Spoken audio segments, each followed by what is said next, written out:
nosotros veníamos estudiando la carta de Colosenses, ¿cierto? Una carta muy edificante para la iglesia, ¿cierto?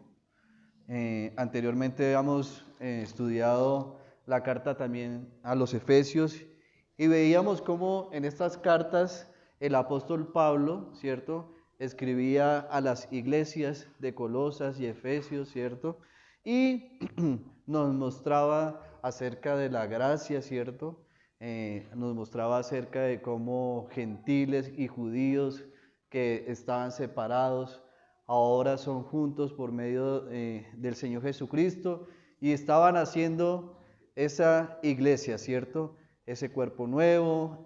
Hablamos acerca de que el Señor Jesucristo es la cabeza de ese cuerpo y también en Colosenses como en Efesios el apóstol Pablo nos habla acerca de cómo debe ser el andar cristiano, esa nueva vida de los creyentes, ¿cierto? Hablándonos de lo que debíamos despojarnos y hablándonos el apóstol Pablo de cómo debíamos nosotros ahora revestirnos, ¿cierto?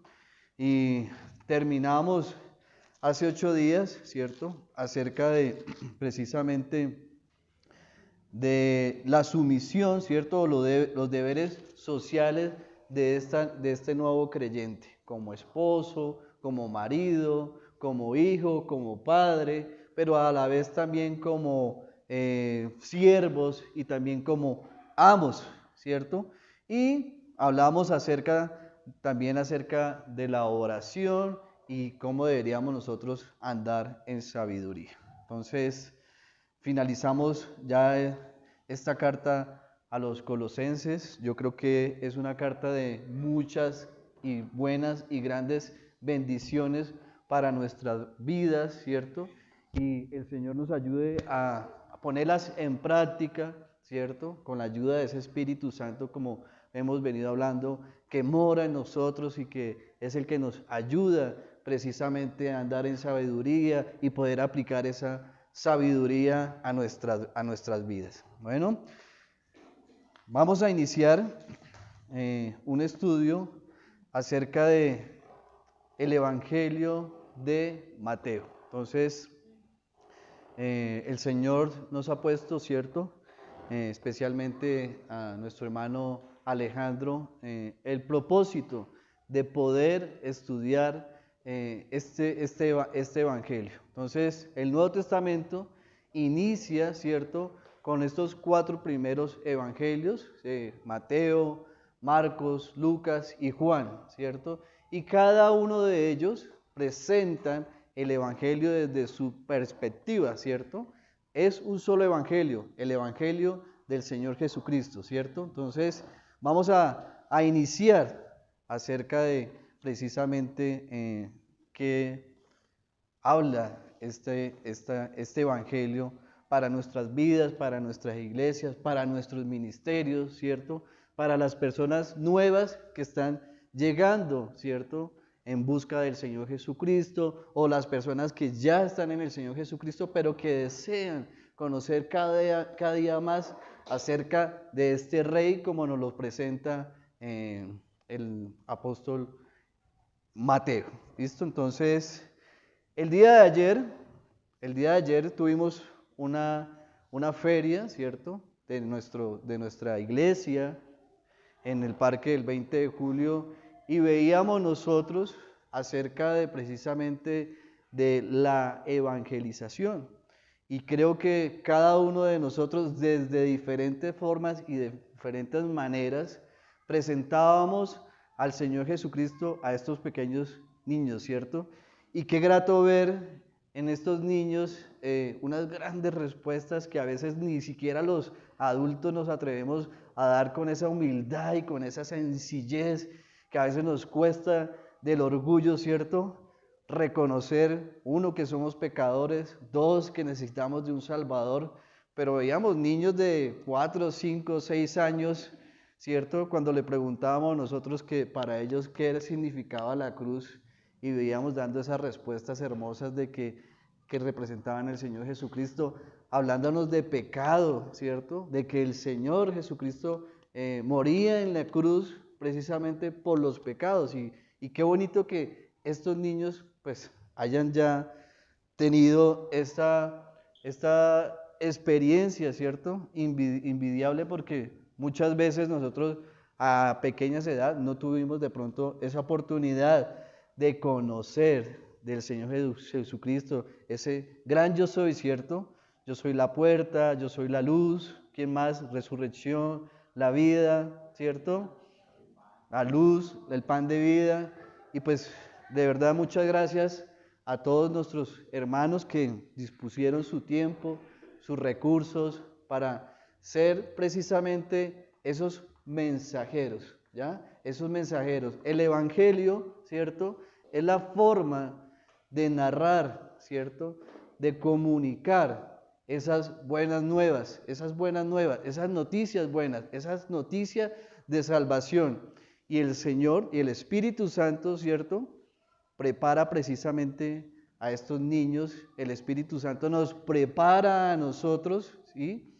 Nos prepara para poder llevar ese mensaje. Entonces, ese es el Evangelio. El Evangelio viene de Dios, ¿cierto? Dios el autor y consumador de la salvación, ¿cierto? Él es el que gesta todo el plan de salvación, es el autor de la salvación.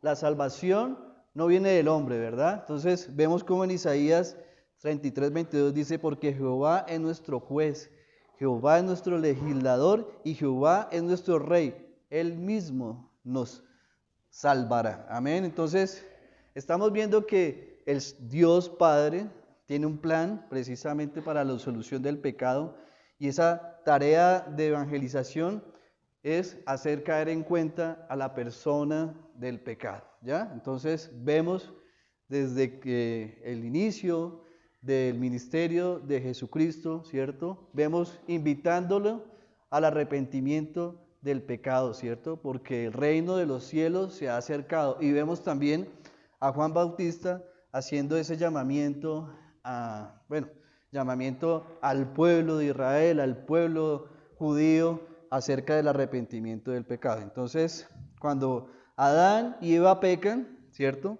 Dios da la salvación y Dios da la solución de ese problema. Y en su Hijo, ¿cierto? Se habla de que el Señor Jesucristo es el Verbo, ¿cierto? El Verbo hecho carne. Y vemos ya en Mateo presentando precisamente a ese Salvador.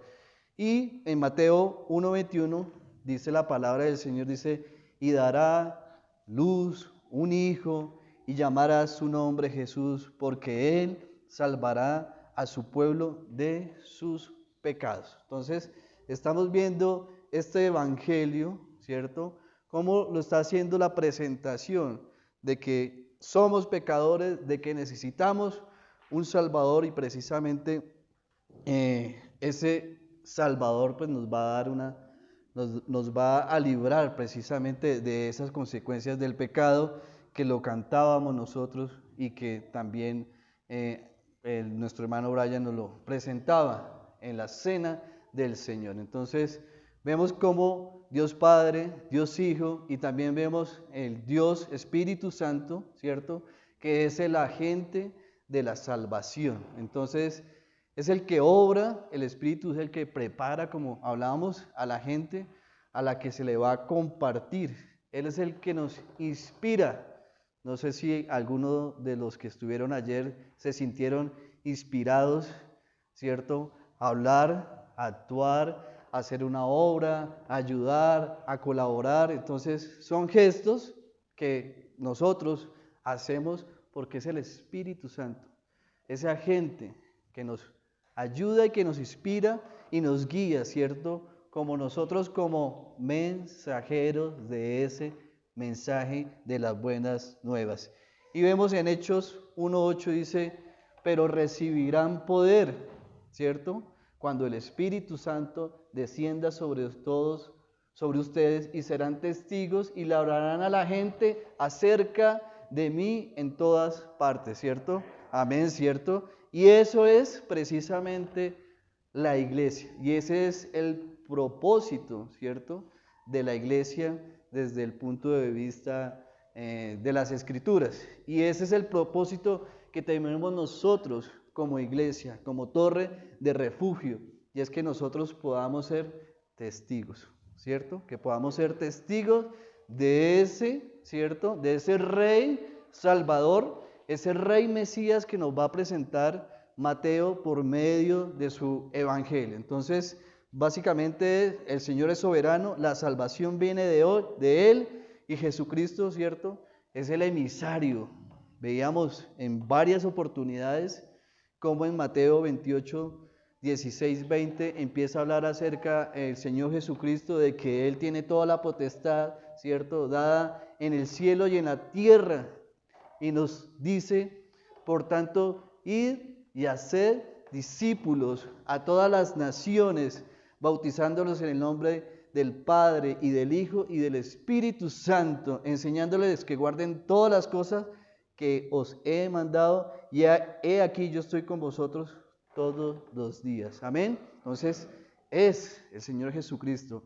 Él es el que estaba ayer con nosotros, en medio de nosotros, ¿cierto?, dándonos precisamente ese valor muchas veces para hablar, para pronunciar, para poder decir la palabra del Señor, para poder darle a entender a estos pequeños niños, ¿cierto?, acerca de ese mensaje de salvación. Y qué bonito, ¿cierto?, y qué gran bendición es este ministerio Kids, y vemos cómo el Señor, ¿cierto?, ha añadido nuevas personas, y vemos cómo personas con nuevos dones, como nos mostraba en Efesios Pablo, ¿cierto?, esos dones, vemos cómo vamos a empezarlos, ¿ya?, a utilizar en medio de los ministerios y los diferentes ministerios de nuestra iglesia. Entonces, la invitación es, si en este momento no estás sirviendo, en este momento no tienes un ministerio, la invitación es que estés motivado, ¿cierto?, para que puedas poner esos dones, diferentes dones, ¿cierto?, espirituales, para poder nosotros como iglesia, como un cuerpo, como unos miembros en unidad, ¿cierto?,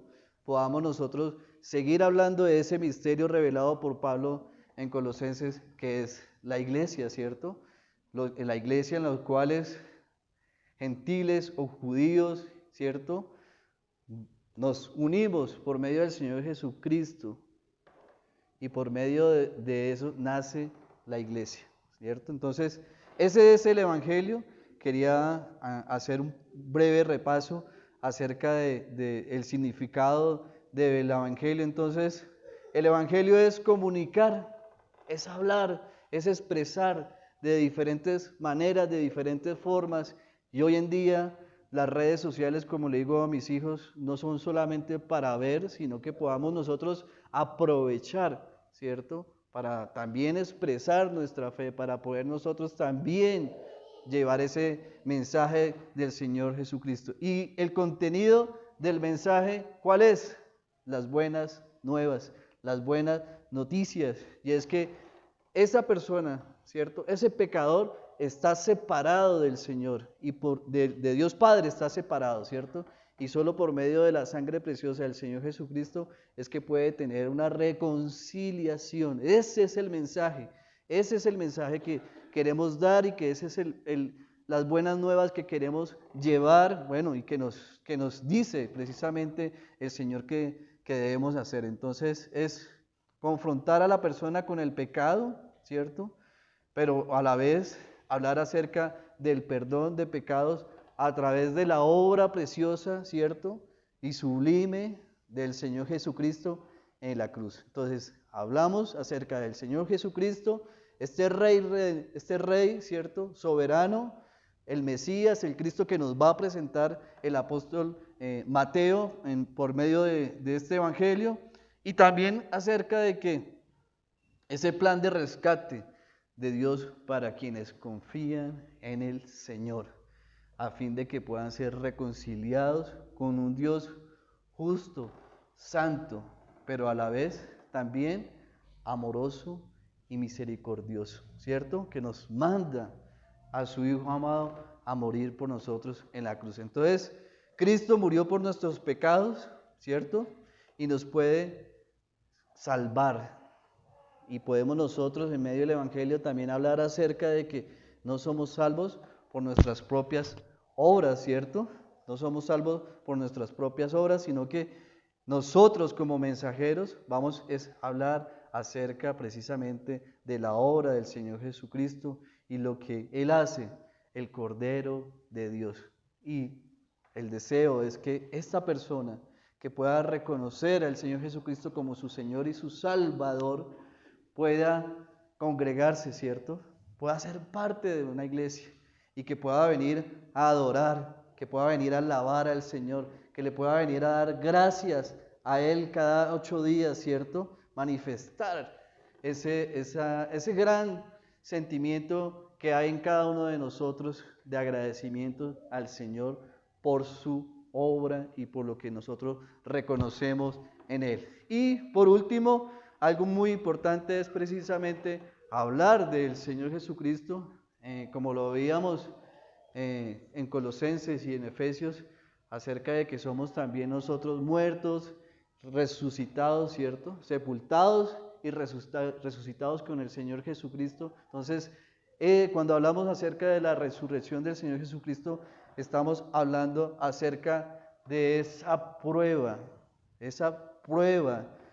del poder de Dios, ¿cierto?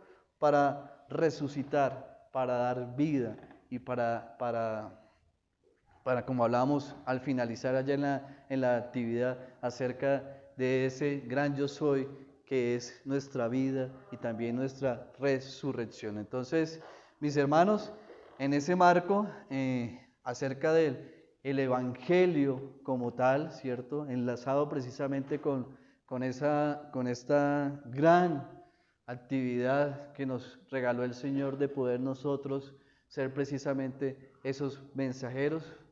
Vamos a dar inicio, Señor, al prólogo acerca del libro de Mateo. Entonces, los invito para que oremos y pongamos en manos del Señor este tiempo. Señor, te damos gracias, amado Padre Celestial, por este día. Hoy nos disponemos en esta mañana, Señor, para escuchar tu palabra, Señor. Te damos gracias por tu palabra. Queremos escucharte a ti, Señor. Te pedimos que tu Espíritu Santo esté en cada uno de nosotros para que nos abra nuestros ojos, nuestra mente, Señor, para que nos des entendimiento, para que nos des poder, Señor, para poder entender tu palabra. Anhelamos, Señor, escuchar tu voz, Señor. Queremos que nos ayudes a cambiar, Señor, nuestra manera de pensar, nuestra manera de vivir, de hacer las cosas y clamamos para que nos des precisamente esa disposición.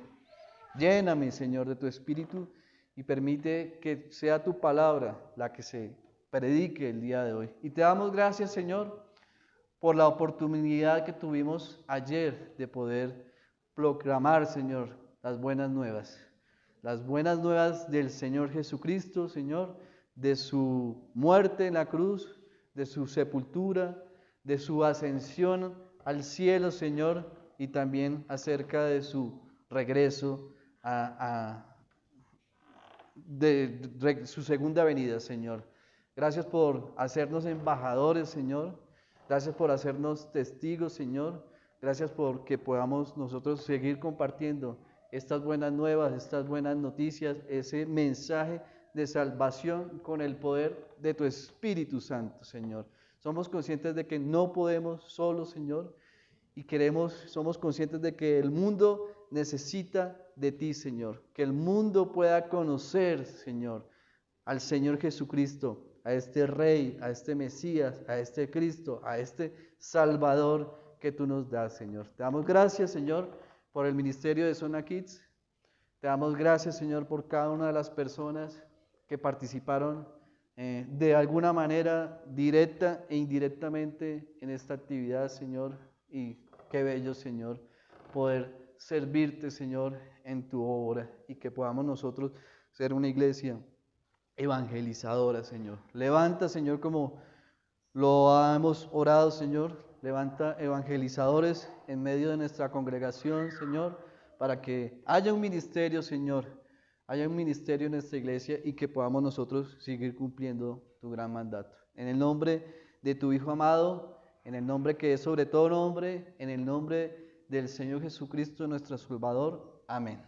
Amén, mis hermanos. Entonces, este Evangelio de San Mateo empieza precisamente con una genealogía del Señor Jesucristo. Entonces, básicamente lo que desea el apóstol Mateo es que podamos nosotros conocer, ¿cierto?, toda esa ascendencia del Señor Jesucristo, la cual lo hace digno de ser heredero. Entonces, vamos a leer en primera instancia el capítulo 1 del versículo 1, donde dice: libro de la genealogía de Jesucristo, hijo de David, hijo de Abraham. Entonces, primero, como manera de introducción, ¿cierto?, tenemos que hablar acerca del autor del libro de Mateo. Y efectivamente, este libro fue escrito por Leví o Mateo. Entonces, Mateo era uno de los 12 apóstoles, ¿cierto?, del círculo cercano del Señor Jesucristo. Y eso lo vemos precisamente en la palabra del Señor, donde dice en Mateo 10, 2, 4, dice: los nombres de los 12 apóstoles son estos. Primero, Simón, llamado Pedro, y Andrés su hermano, Jacobo, hijo de Zebedeo, Juan su hermano, Felipe, Bartolomeo, Tomás, Mateo el publicano, Jacobo, hijo de Alfeo, Lebeo, por sobrenombre Tadeo, y Simón el canaísta, y Judas Iscariote, el que también le entregó. Entonces, vemos cómo la palabra del Señor, y de igual forma en Hechos 1:12, vemos presentes dentro de esos 12 apóstoles a Mateo, y dice: elección de Judas, elección del sucesor de Judas. Entonces dice: entonces volvieron a Jerusalén desde el monte que se llamaba del Olivar, el cual es la cerca de Jerusalén, camino de un día de reposo. Y entrados subieron al aposento alto donde moraba Pedro y Jacobo, Juan, Andrés, Felipe, Tomás, Bartolomé, Mateo, Jacobo, hijo de Alfeo, Simón el Zilote y Judas, el hermano de Jacobo. Entonces, vemos precisamente acerca de quién es el autor de este evangelio. Entonces, en el contexto en el cual fue escrito este evangelio, pues estamos hablando acerca de que en los tiempos del nacimiento del Señor Jesucristo reinaba, ¿cierto?, el imperio romano en la provincia, precisamente en la provincia de Judá. Entonces, este imperio romano reinó por muchos años, ¿cierto?, en esta provincia, y uno de los aspectos, ¿cierto?, de este imperio romano era que tenía un sistema de tributación, ¿cierto? El imperio recibía impuestos precisamente de estas provincias, y el imperio a su vez pues les prestaba, a cambio de ello le permitía pues muchas libertades, y entre esas la libertad religiosa. Entonces, Judea era una provincia imperial, y esta provincia estaba bajo la vigilancia directa del emperador. Entonces vemos durante el tiempo del Señor Jesucristo cómo en ese tiempo el imperio romano estuvo directamente como emperador Augusto, Tiberio, Calígula, Claudio, Nerón, y en esta provincia había un procurador, ¿cierto?, que era el que estaba teniendo el control directamente de esta región. En este tiempo estamos hablando acerca de Poncio Pilato. Entonces, en ese esfuerzo por controlar los impuestos, vemos cómo Augusto César mandó a censar, ¿cierto?, y llevó a José y a María a Belén, como lo vemos en Lucas 2:1, en razón del edicto que promulgó el emperador, ¿cierto?, con el fin de poder empodrar o censar, y por lo tanto José subió a Galilea de la ciudad de Nazaret a Judea, a la ciudad de David llamada Belén. Entonces vemos acerca de que este ejercicio o función de recaudador de impuestos del Imperio Romano eran llamados en este tiempo publicanos. Entonces veíamos cómo en Mateo hacen referencia de Leví como Mateo, el publicano. Entonces, el publicano era un sistema recaudador romano, ¿cierto?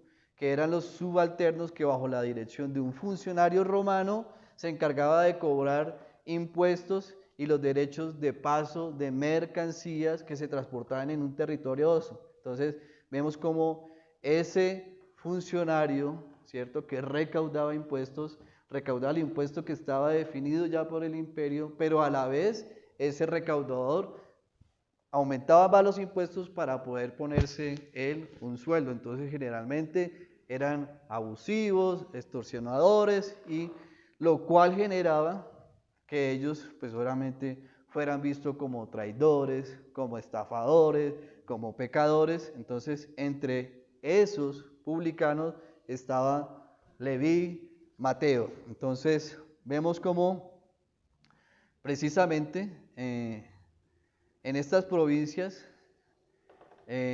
todas las clases sociales, ¿cierto? Ricos, medios, bajos, no sé, generalmente el Imperio Romano predominaban ciertas clases sociales, tenían que pagar esos impuestos, ya que precisamente estos recaudadores estaban bajo el apoyo militar del imperio y por lo tanto pues no era fácil negarse y decir no voy a pagar impuestos, porque ellos tenían precisamente la fuerza del imperio romano para poder cobrar estos ministerios. Entonces estos funcionarios publicanos eran subalternos, pero a la vez, como vemos, eran odiados, ¿cierto? Tratados de estafadores. Un ejemplo de un publicano lo vemos en Lucas 19, 1 y 2.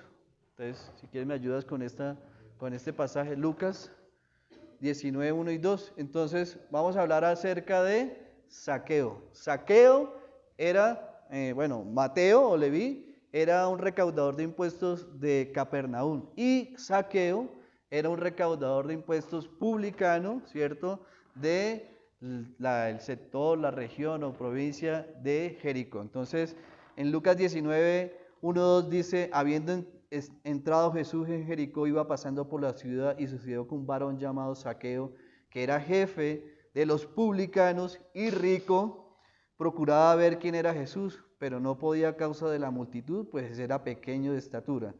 Y corriendo delante subió a un árbol sicomoro para verle, porque había de pasar por allí. Cuando Jesús llegó a aquel lugar, mirando hacia arriba, levantó su vista y le vio y le dijo, Zaqueo, date prisa, desciende, porque hoy es necesario que pose yo en tu casa. Entonces él descendió a prisa y le recibió gozoso. Y dice el versículo 7, al ver esto, todos murmuraban, diciendo que había entrado a posar con un hombre pecador. Entonces Zaqueo, puesto en pie, dijo al Señor, he aquí, Señor, la mitad de mis bienes doy a los pobres, y si en algo he defraudado a alguno, se lo vuelvo cuadruplicado. Y Jesús le dijo, hoy ha venido la salvación a esta casa, por cuanto él también es hijo de Abraham, porque el Hijo del Hombre vino a buscar y salvar lo que se había perdido. Amén. Entonces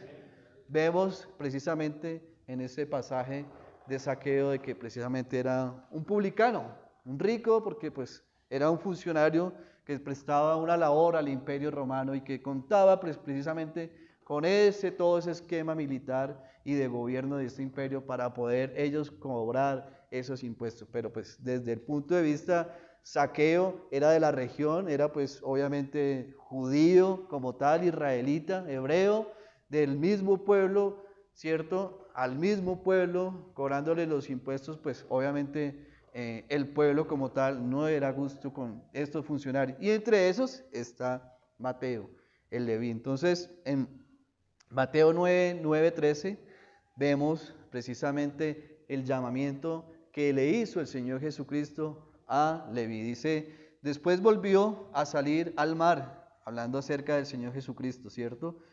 Luego de que ya había hecho el llamamiento a los 4 primeros discípulos. Dijo, después de volvió a salir al mar y toda la gente venía a él y les enseñaba. Y al pasar vio a Leví, hijo de Alfeo, sentado al banco de los tributos públicos y le dijo, sígueme. Y levantándose le siguió. Aconteció que estando Jesús a la mesa en la casa de él, muchos publicanos y pecadores estaban también a la mesa juntamente con Jesús y sus discípulos, porque había muchos que le habían seguido. Y los escribas y los fariseos, viéndole comer con los publicanos y con los pecadores, dijeron a los discípulos, ¿qué es esto?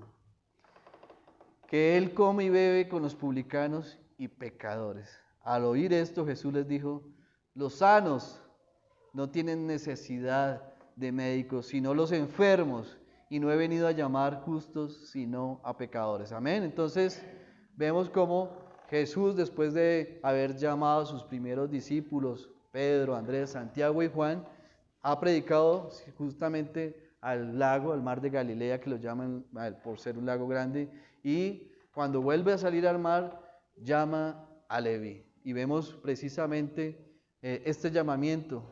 Jesús, ¿cierto? Comunicándose con personas consideradas pecadores. Pero Jesús, en medio de esta tradición judía, ¿cierto? Está yendo acercándose precisamente a estos pecadores, a buscar un encuentro con ellos, ¿cierto? A llamarlos a ellos.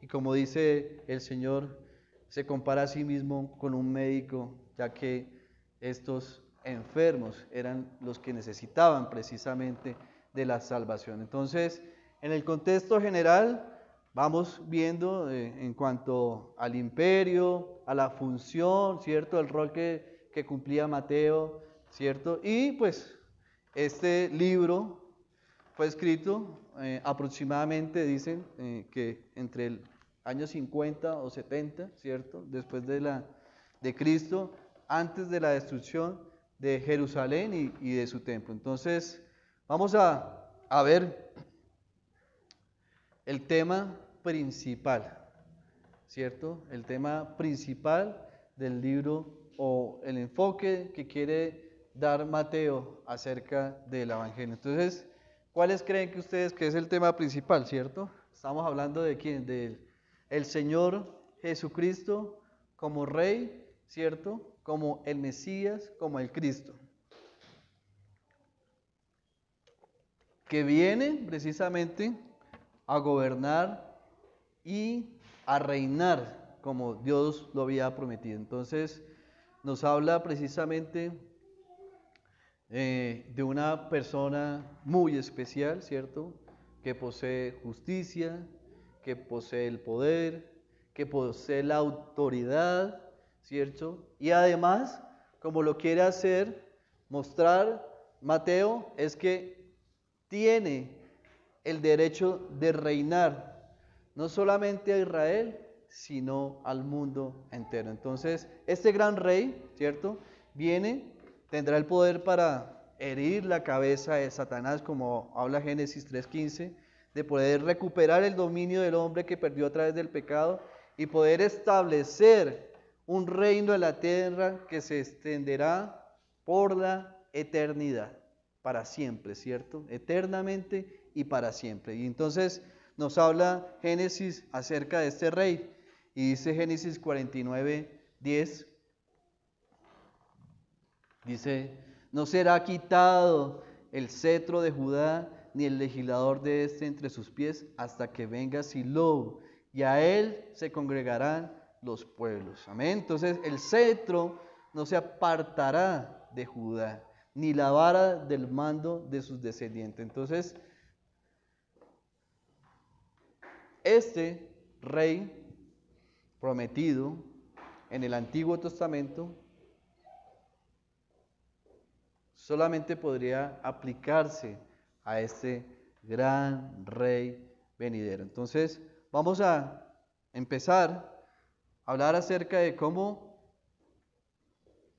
desde el Antiguo Testamento, ¿cierto?, se está presentando por medio de los profetas a este gran rey. Entonces, la primera cita bíblica que tenemos es en 2 de Samuel 7:16, donde dice las palabras que el Señor le declaró a David por medio de Natán, y deberían referirse a un otro hombre distinto al mismo David. Y dice la palabra del Señor: y será afirmada tu casa y tu reino para siempre delante de tu rostro, y tu trono será estable eternamente. Entonces, vemos cómo en el Nuevo Testamento, ¿cierto?, cómo empieza a llamarse al Señor Jesucristo como el Hijo de David.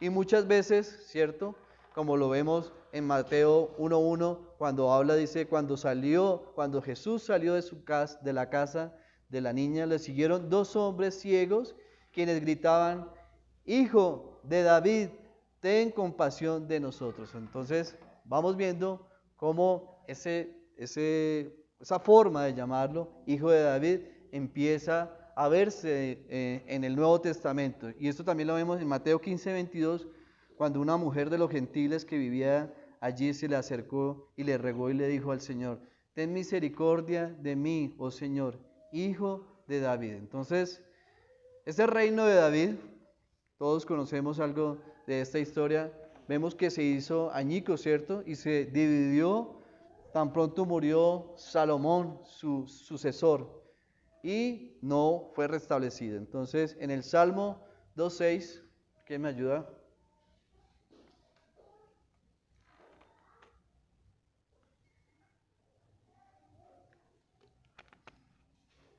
Nos habla la palabra del Señor acerca de este rey venidero. Y dice: pero yo he puesto mi rey sobre Sión y mi santo monte. Yo publicaré el decreto. Dice: Jehová me ha dicho: mi hijo eres tú, yo te engendré hoy.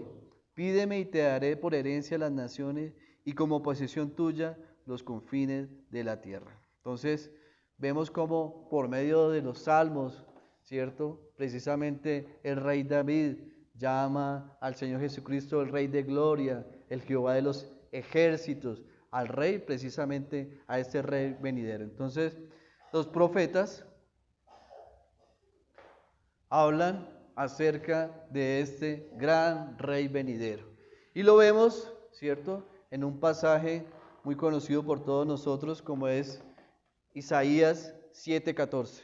Si algún varón me ayuda con Isaías 7:14 y alguien que me ayude con Isaías 53:3-5. Isaías 7:14 y Isaías 53:3-5. Isaías 7:14 dice: por tanto, el Señor mismo os dará señal. He aquí que la Virgen concebirá y dará a luz un hijo, y se llamará su nombre Emanuel. Amén. Gracias, hermano. Emanuel, ¿cierto? Dios en medio de nosotros.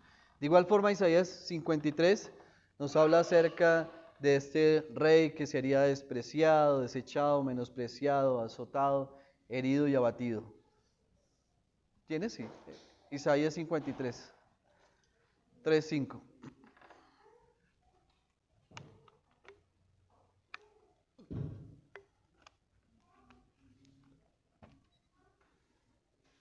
Bueno, dice...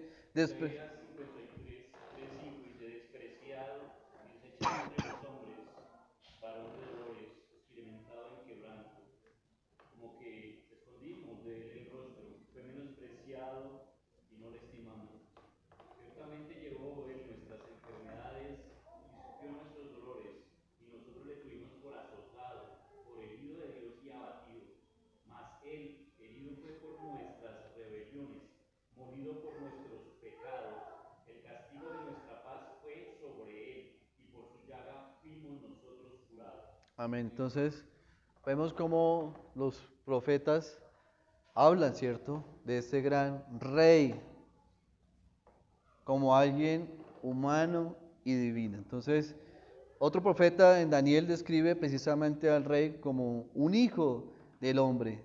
Esto lo describe en el capítulo 7, versículo 13, donde dice Daniel: miraba yo en la visión de la noche, y he aquí con las nubes del cielo venía como un hijo de hombre, que vino hasta el anciano de días, y le hicieron acercarse delante de él, y le fue dado dominio, gloria y reino, para que todos los pueblos, naciones y lenguas le sirvieran.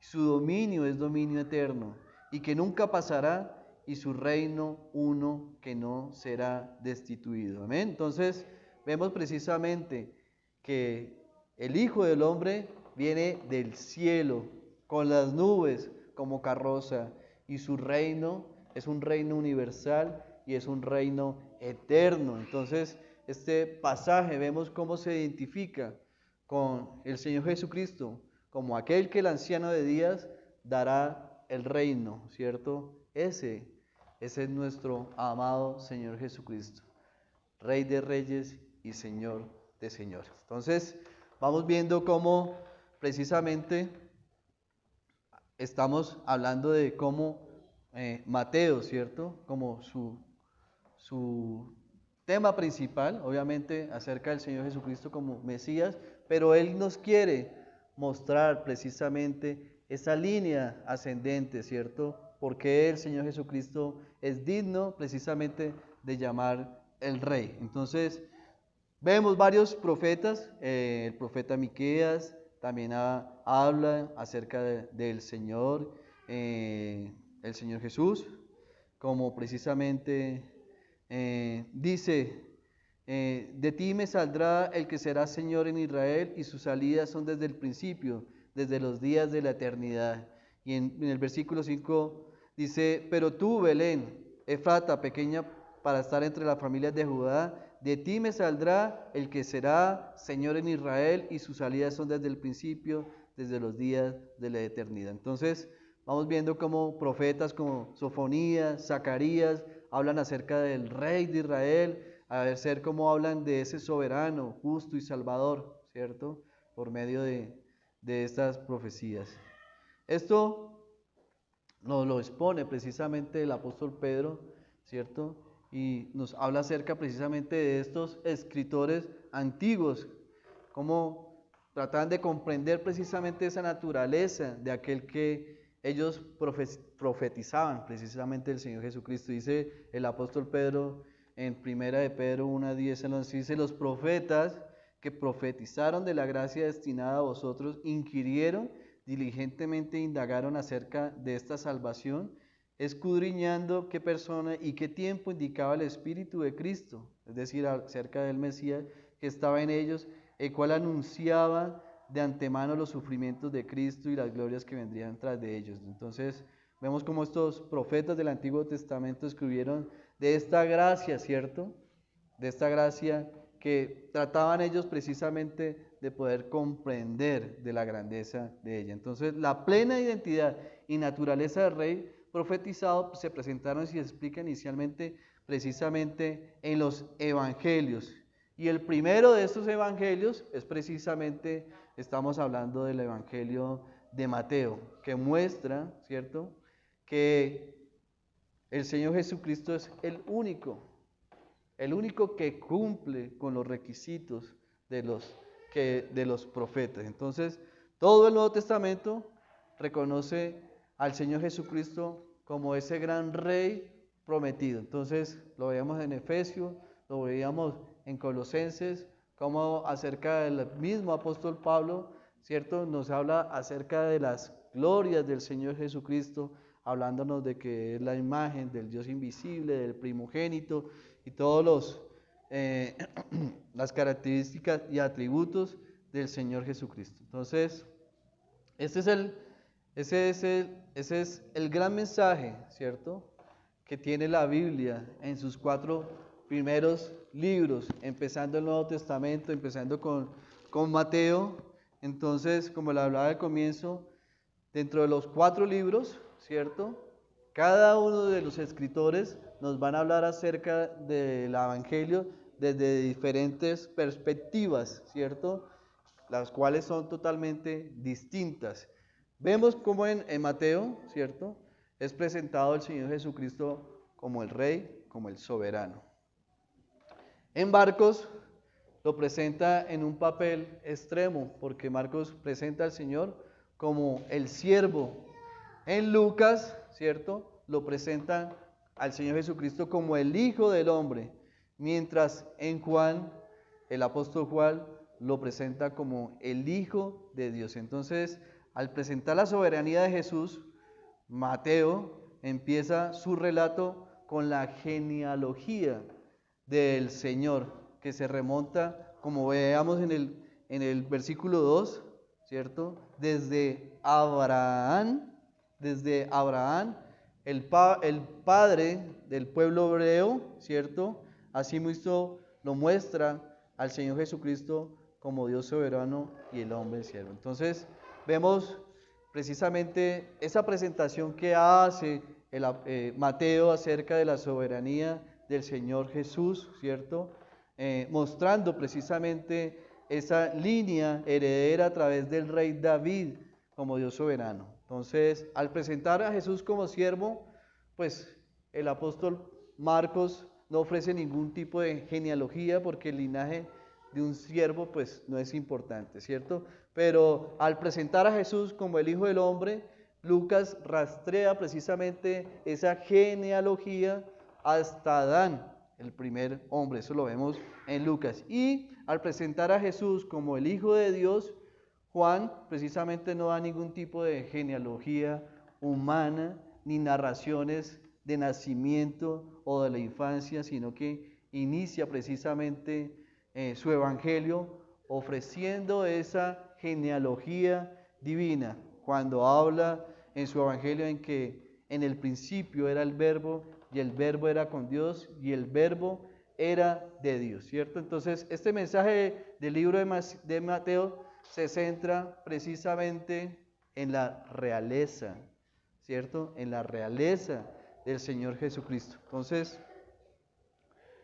Mateo nos va a presentar al Rey, ¿cierto? Al Señor Jesucristo, al Rey revelado, al Rey rechazado y al Rey que regresará. Entonces, por medio de sus 28 capítulos, ¿cierto? Mateo nos va a hablar acerca precisamente de este Rey revelado. Entonces, inicia hablándonos acerca precisamente de esa naturaleza real de este evangelio y sigue la línea real precisamente de Israel y su nacimiento es temido por un rey, ¿cierto? Terrenal celoso, y vemos precisamente en el nacimiento que habla a partir del versículo 18 que habla acerca del nacimiento del Señor Jesucristo.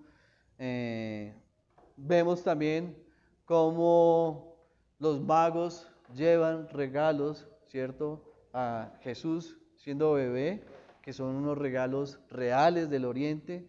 Y de igual forma, Mateo también muestra a Juan el Bautista anunciando al Rey, ¿cierto?, proclamando que el reino vendrá de su mano. Entonces, vemos cómo la figura de esa naturaleza real, ¿cierto?, y soberano va a incidir en todo el Evangelio de Mateo. De igual forma, mientras el Señor Jesucristo va desarrollando su ministerio en el Sermón del Monte, hace una proclamación pública del Rey y los milagros son vistos como credenciales reales y muchas de sus parábolas describen precisamente el misterio del Rey. Entonces, ese es el contexto general de este libro de Mateo que vamos a empezar a desarrollar a partir de la fecha, y vamos viendo pues obviamente el Señor revelado, pero a su vez vemos también al Señor Jesucristo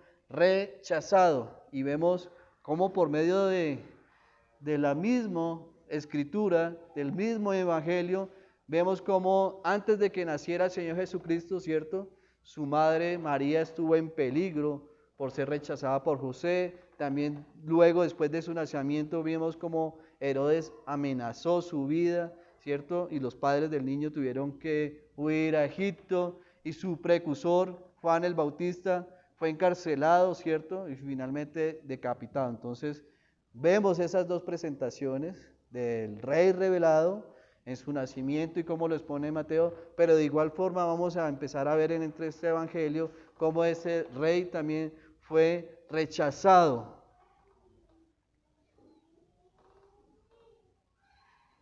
A la vez, ¿cierto? También el apóstol Mateo nos va a presentar al Señor Jesucristo como ese rey que regresará a juzgar y a gobernar. Entonces, esto lo vemos en Mateo 24:30 y dice: un día todos en la tierra verán al Hijo del Hombre viniendo sobre las nubes del cielo con poder y gran gloria. Y su venida ocurrirá en un momento en que nadie piensa que lo hará. Entonces volverá en gloria y juicio. Dice: cuando el Hijo del Hombre venga en su gloria y todos los santos ángeles con él, entonces se sentará en su trono de gloria y serán reunidas delante de él todas las naciones. Apartará los unos de los otros, como apartará el pastor las ovejas de los cabritos, y pondrá las ovejas a su derecha y los cabritos a su izquierda. Entonces el rey dirá a los de su derecha: venid, benditos de mi Padre, heredad del reino preparado para vosotros desde la fundación del mundo. Entonces, Mateo, para poder probar que Jesús era Rey y el Salvador, ¿cierto? Ese Mesías prometido por Dios a su pueblo Israel, ¿cierto? No podía ser un rey sin las relaciones familiares que lo hicieron precisamente descendiente de David. Y nada probaría mejor que una genealogía, un árbol genealógico precisamente acerca de la descendencia del Señor Jesucristo. Entonces, dice la genealogía de Jesucristo. Primero, dice: libro de genealogía de Jesucristo, hijo de David, hijo de Abraham. Abraham engendró a Isaac, Isaac a Jacob, y Jacob a Judá y a sus hermanos. Judá engendró a Tamar, a Fares y a Zara. Fares a Esrón, Esrón a Arán, Arán engendró a Aminadab, Aminadab a Naasón, y Naasón a Salmón. Salmón engendró a Rahab, Salmón engendró de Rahab a Boz. Boz engendró de Ruth a Obed, y Obed a Isaí. Isaí engendró al rey David. El rey David engendró a Salomón, de la que fue mujer de Urías. Salomón engendró a Roboán, Roboán a Abías, y Abías y Asa. Asa engendró a Josafá, Josafá a Jorán, y Jorán a Usías. Usías engendró a Jotán, Jotán a Acaz, y Acaz a Ezequías. Ezequías engendró a Manasés, Manasés a Amón, Amón a Josías. Josías engendró a Jeconías y a sus hermanos en el tiempo de la deportación a Babilonia. Después de la deportación de Babilonia, Jeconías engendró a Salatiel, y Salatiel a Zorobabel. Zorobabel engendró a Abiud, Abiud a Elequiún, y Elequiún a Azor. Azor engendró a Sadoc, Sadoc a Aquín, Aquín a Eliud. Eliud engendró a Eliezer, Eleazar a Matán, Matán a Jacob, y Jacob engendró a José, marido de María, de la cual nació Jesús, llamado el Cristo. De manera que todas las generaciones desde Abraham hasta David son 14, dice, son 14. Desde David hasta la deportación a Babilonia, 14. Y desde la deportación a Babilonia hasta Cristo, 14. Entonces, este es uno de los principales propósitos de Mateo, ¿cierto? En su evangelio, y su propósito principal en el capítulo 1 y 2 es poder establecer ese derecho de Jesús a la realeza de Israel. ¿cierto? Entonces, ese va a ser el principal propósito de Mateo. Entonces, precisamente estando Jesús delante de Pilatos, ¿cierto? Le dijo Jesús a Pilato, dice, tú dices que yo soy rey. Yo para esto he nacido y para esto he venido al mundo, dice el Señor. Entonces, precisamente ese es el propósito de poder revelar, ¿cierto? Por medio de esta genealogía, ¿cierto? Ese árbol genealógico descendente del Señor Jesucristo es poder demostrar que el Señor Jesucristo desciende de la línea real de Israel. Entonces, por lo tanto, Él debe ser anunciado y proclamado como rey, ¿cierto?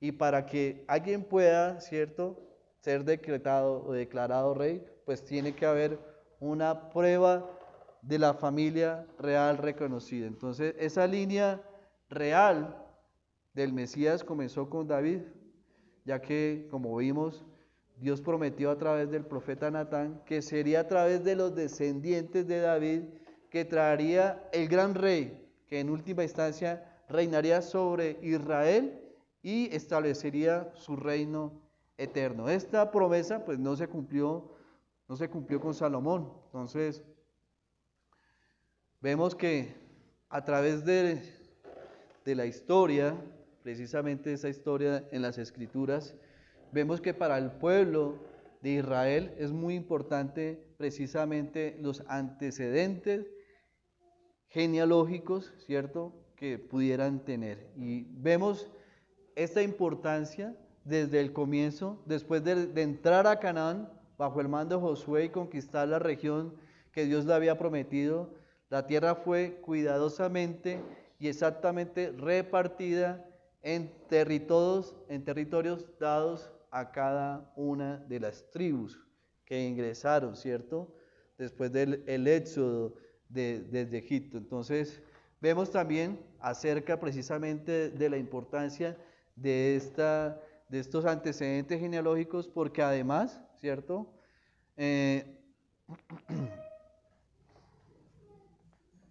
cada familia en Israel, teniendo en cuenta sus antecedentes genealógicos, podían determinar con precisión a qué tribu pertenecían. Dice en Números 26:55, pero la tierra será repartida por suerte y por los nombres de las tribus de sus padres heredarán.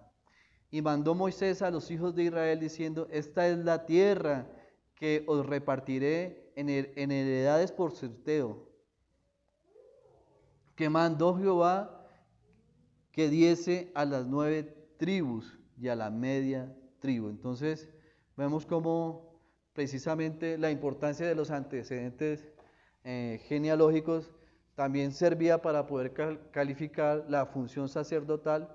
Entonces, un levita debería demostrar su antecedente, ¿cierto?, de la tribu de Leví para poder tener esa función, y eso lo vemos después de la deportación, del exilio a Babilonia, cómo ellos tenían que precisamente demostrar esos antecedentes. En sí, vemos también, precisamente hablando al comienzo acerca de ese censo de Augusto César, precisamente la importancia de esos antecedentes genealógicos es precisamente de que en esos censos, ¿cierto?, las familias, ¿ya?, las personas debían volver, digamos, precisamente a la región donde pertenecía sus tribus, siendo precisamente José y María de la tribu o de Judá, volvieron y regresaron precisamente a Belén, la casa de David. Entonces, vemos cómo Mateo presenta esa línea descendente desde Abraham, ¿cierto? ¿Por qué desde Abraham? Porque el Señor Jesucristo hace parte precisamente de ese pueblo de Israel, de esa nación que le había prometido Jehová, el Señor, a Abraham, de los millares de descendientes que tendría. Y a diferencia de la genealogía que presenta Lucas, presenta precisamente una línea ascendente, empezando desde Jesús, remontándose a través de Natán, hijo de David, a Abraham, incluso precisamente hasta Adán, el Hijo de Dios. Entonces vemos la diferencia de la presentación de la genealogía desde el punto de vista de Mateo, presentando al Señor como rey, y precisamente la diferencia de Lucas. Entonces, esta es la importancia de la genealogía. Sé que no, digamos, no es habitual que en nuestros servicios podamos nosotros hacer esta narración de la descendencia y de la línea genealógica del Señor Jesucristo, pero desde nuestro evangelio, el cual vamos a empezar a estudiar cada 8 días, vemos la importancia de esa línea real del Señor Jesucristo, digno precisamente de poder heredar este reino venidero. Entonces, acá hablamos al finalizar acerca de que Jesús, ¿cierto? La palabra Jesús es equivalente al griego de Yeshua en hebreo, que significa precisamente Jehová salva. Este es el nombre que el ángel le dio a José para que le pusiera precisamente a su hijo. Y vemos también acerca de Cristo, el significado en la forma griega del hebreo, el Mashiach, en el castellano que traduce precisamente el Mesías, que significa el ungido. Entonces, los profetas, sacerdotes y reyes de Israel lo fueron, y Jesús también fue ungido, igual que todos ellos. Ese es el Mesías, a quien los judíos esperaban precisamente por mucho tiempo. Entonces, ese es el preámbulo, ¿cierto?, del Evangelio de Mateo. Es un libro, como vemos, en cuanto a la presentación de nuestro Señor Jesucristo como Rey, como soberano, y vemos cómo lo presenta como ese Rey revelado, a la vez rechazado, pero también vemos cómo también nos muestra como ese Rey que regresará y gobernará eternamente y para siempre. Este es el Evangelio, mis hermanos, de Mateo. Nos va a dar en lo personal mucha edificación cuando empecemos a conocer más acerca de la vida de nuestro amado Señor Jesucristo cuando habitó la tierra, y cómo va a presentar Mateo a este gran Rey, dando precisamente toda su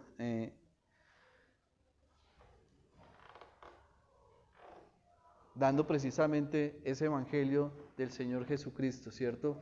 Presentado de diferentes maneras, presentado de diferentes formas, dependiendo de las perspectivas de cada uno de sus discípulos. Señor, te damos gracias por tu palabra, Señor, y te damos gracias por este evangelio de Mateo, Señor, porque podemos nosotros conocer de que tú eres el Rey, Señor. Tú eres el Rey de gloria, amado Señor Jesucristo, nuestro Rey, y que reina en cada uno de nuestros corazones, en cada uno de nosotros.